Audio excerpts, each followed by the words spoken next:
I acknowledge the traditional owners of the lands across Australia. I pay my respects to their elders, past and present.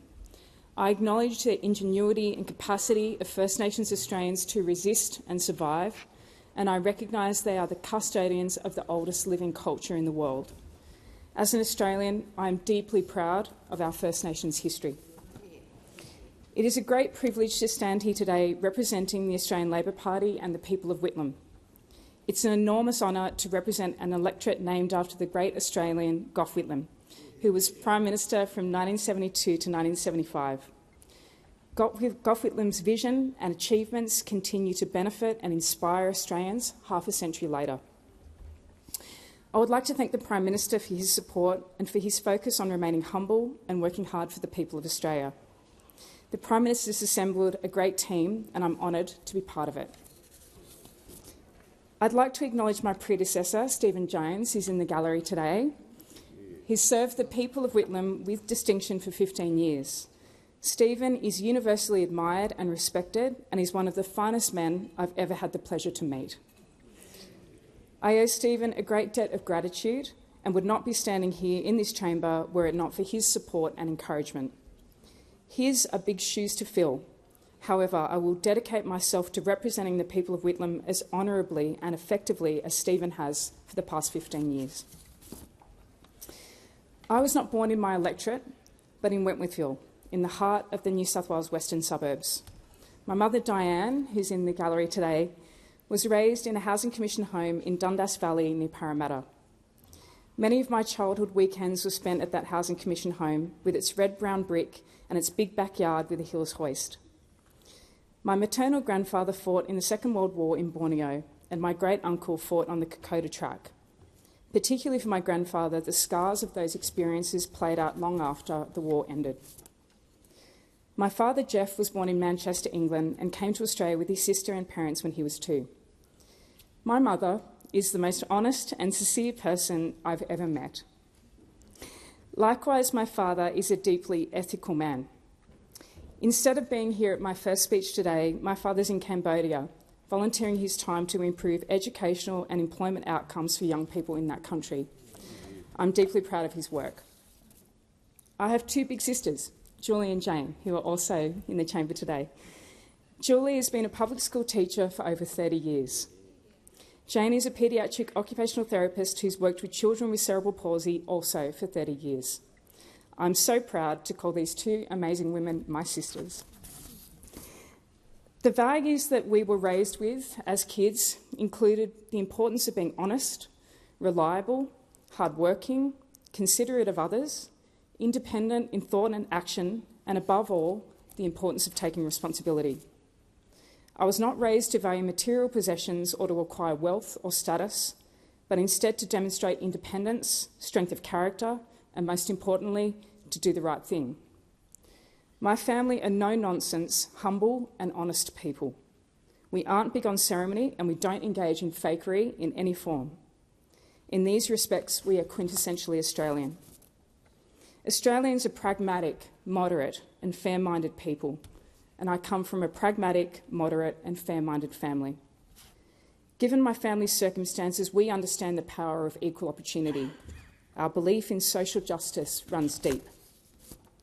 Sitting in the living room of their Housing Commission home in Dundas Valley as my mum was growing up, my grandparents could not have imagined their granddaughter would one day become a federal member of Parliament. I wish they were here to see it. There are 3 things to know about me. Firstly, because I come from humble beginnings, I'm not seduced by power or position. I have no interest in the trimmings of success. I know these things are not fundamentally real or important. The only thing that really matters is being true to yourself and others and showing character when it matters most. Secondly, I'm easily moved. Hopefully that's not demonstrated in this speech today. I wear my heart on my sleeve and I care deeply about the world and about people. Thirdly, I have a lot of energy and I like to get things done. The only thing that truly irritates me in life is if you get in my way when I'm trying to get something done, particularly if you slow me down. This tendency towards impatience seems to be a core part of my personality, as my very patient husband will attest. On all sides of my family and in my close personal relationships, you'll find fiercely independent women. My grandmother Gladys, who was the best example of this, came from quite dire poverty and hardship. To this day, she is the toughest and most direct woman I ever met. She was, at her core, a survivor. I admired her grit and determination. Gladys was also incredibly hardworking. She worked and she saved. She gave some money to my parents and they bought a block of land in the Blue Mountains suburb of Hazelbrook. My parents built a home there and they still live there today. I lived in the Blue Mountains until I was 18. As a child, I spent a lot of time in the bush, mostly bushwalking, camping, or just playing. As a result, I have a deep love of nature and a deep desire to protect our national parks, rivers, creeks, beaches and forests, and our amazing wildlife. Of the many trillions of planets in the known universe, only one that we know of sustains life. We are the caretakers of an extraordinary phenomenon, life on Earth. It is our job to protect it. I hope to use my time as a federal parliamentarian to be a passionate defender of our natural environment. The human and economic impacts of climate change will only intensify unless we take radical steps to decrease the amount of carbon we are releasing into the atmosphere. I support all efforts to decarbonise our economy, and I'm a very strong supporter of renewable energy, particularly solar energy. I'm proud of the progress being made by Australians, including in the electorate of Whitlam, in relation to rooftop solar. I will be a passionate advocate for fast-tracking our progress towards our economy being powered entirely by renewable energy, which I'm certain will easily happen in my lifetime. I come from a family of teachers. My father, aunt, sister and husband are all public school teachers. I was proudly educated in public schools, and my children also attend public schools. I'm a fierce advocate for public education because it safeguards Australia's tradition of fairness and equal opportunity, which is the core tradition which makes Australia the greatest country in the world. When I was 18 years old, I moved to the Illawarra to study arts law at the University of Wollongong. I became deeply involved in campus life and made many lifelong friends, many of whom are in the chamber today. I was elected president of the Students' Association and immersed myself in many causes related to the environment, gender equality, the right to affordable education and other community issues. When I moved to Wollongong, I knew I'd found my spiritual home. The layers of First Nations history and the waves of migration that have made our region so rich in diversity and community spirit make the Illawarra a very special place. The history of the labour movement also runs deep in our town, and we have a very proud tradition of activism. I'm proud to have raised my children in the Illawarra community. It is my home and I'll never leave. However, if I was to move anywhere, the Southern Highlands would be my choice. The Southern Highlands is a magical place with its national parks, farmland and wonderful villages and towns. I've fallen in love with this beautiful region and it's an honour to represent the Southern Highlands community as part of the Whitlam electorate.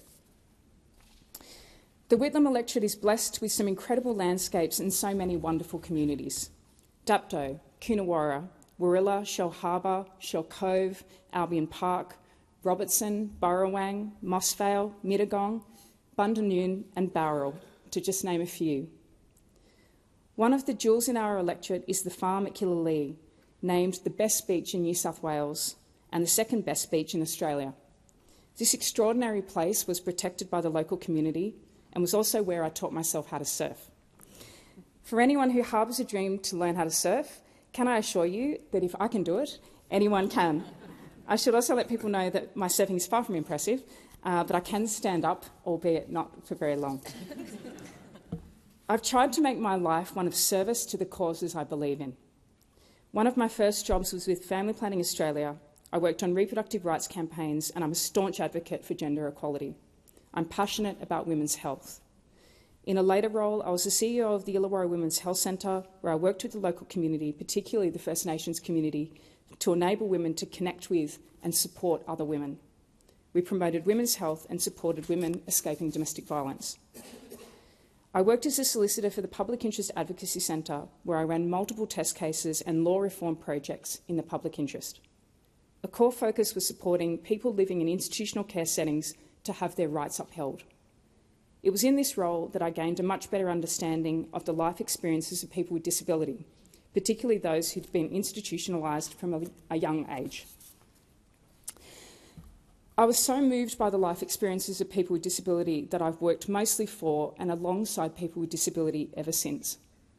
I became the CEO of the New South Wales Council for Intellectual Disability, where we advocated for people with intellectual disability and their families to be able to get access to better supports and services. I worked alongside amazing advocates such as Robert Strike, Fiona McKenzie, Christine Regan and Jim Simpson. I met the amazing Doogie Hurd and learned so much from him. This was all pre-NDIS. It's been amazing to watch the difference the NDIS is making to Australian society. While the NDIS obviously has its issues, it's a world-leading scheme that reflects the fair-mindedness and decency of the Australian people.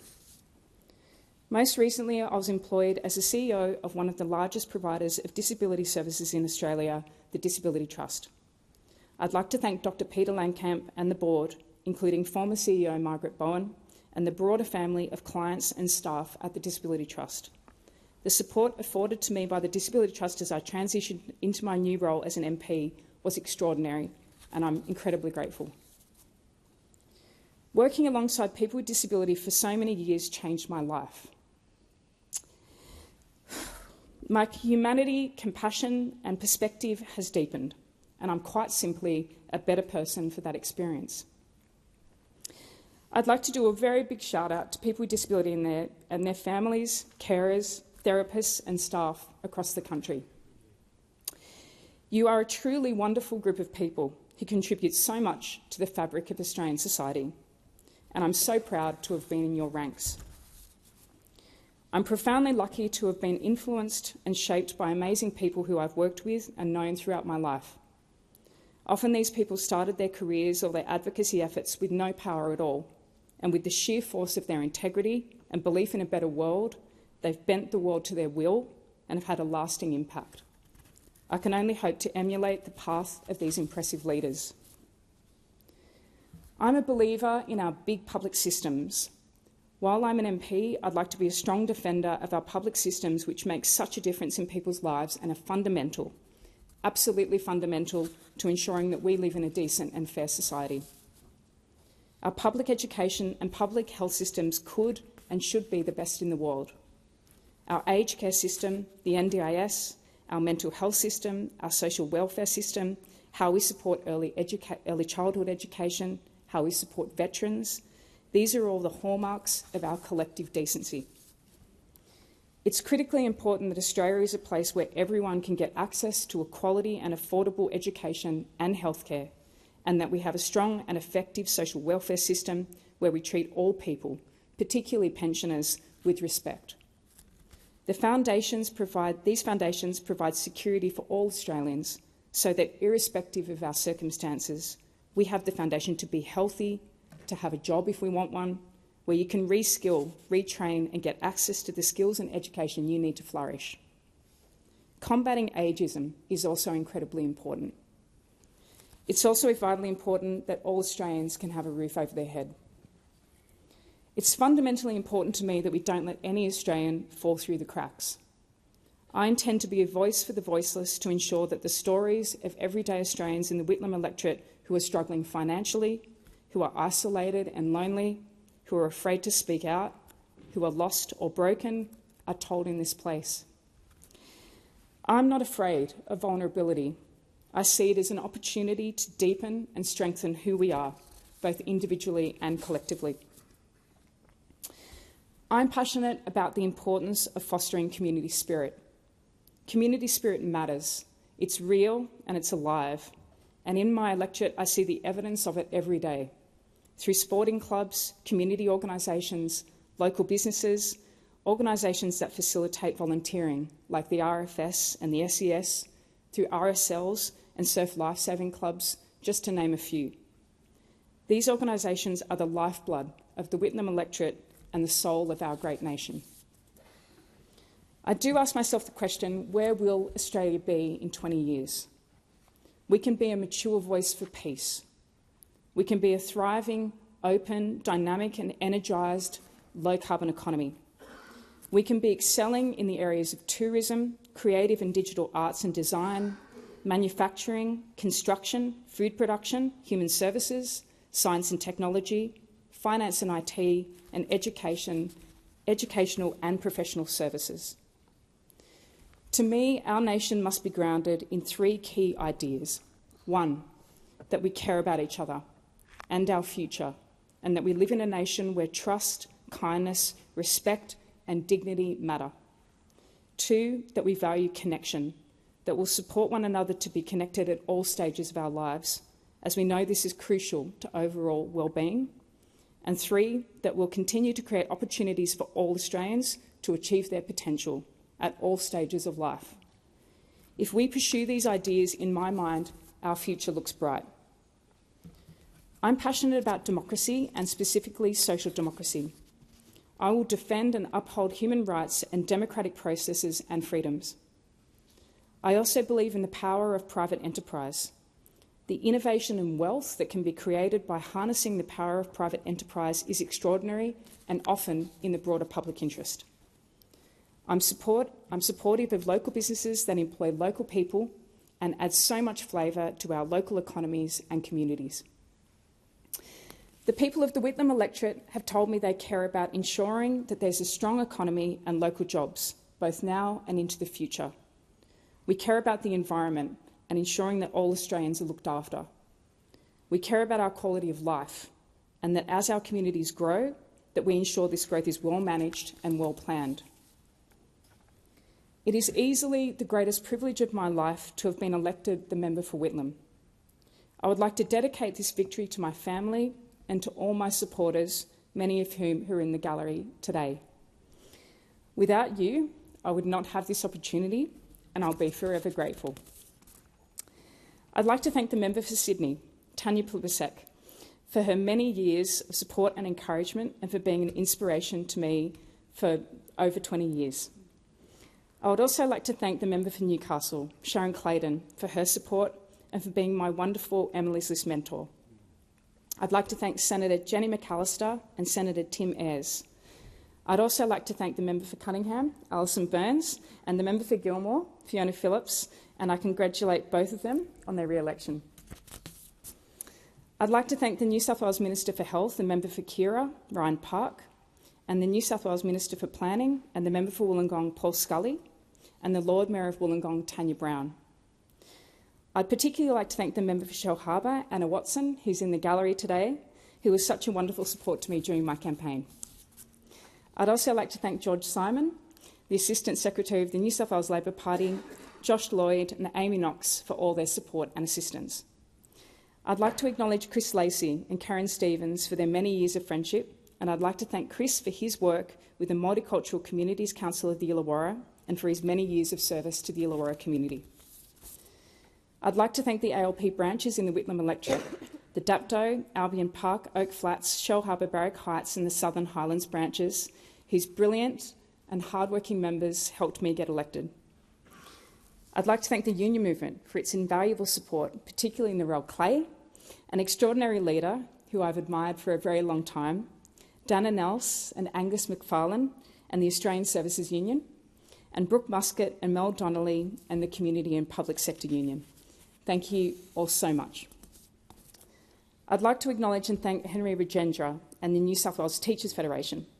Henry and his team ran a wonderful campaign during the election, and I'd like to applaud the Teachers Federation for its tireless defence and promotion of public education.